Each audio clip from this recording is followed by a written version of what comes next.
Dear students, আজকের ভিডিওতে তোমাদের পরিমাণগত রসায়ন থেকে একটা চমৎকার শর্টকাট টেকনিক দেখাবো। তো শর্টকাট টেকনিকের বিষয়টা কি? মোলার ঘনমাত্রা থেকে পিপিএম এককে রূপান্তর সংশ্লিষ্ট সমস্যা। অর্থাৎ আমরা হচ্ছে মোলারিটি থেকে পিপিএম এ আসব। তো আমরা যদি মোলারিটিকে এস দিয়ে বুঝাই, আমরা যদি মোলারিটিকে এস দিয়ে বুঝাই,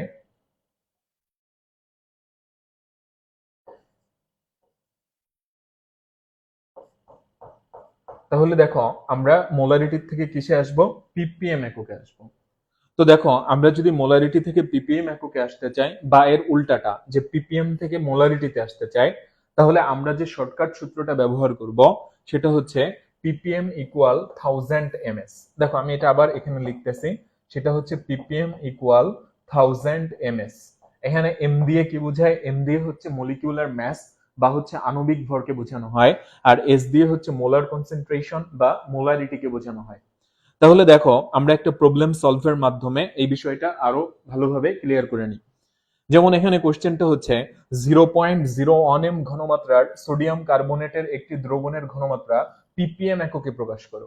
তাহলে দেখো এখানে আমি 1000 কে 1000ই রাখি, আর সোডিয়াম কার্বনেট এটার আণবিক ভর হচ্ছে 106, আর দেখো এটার ঘনমাত্রা হচ্ছে 0.01, মানে হচ্ছে 1/100।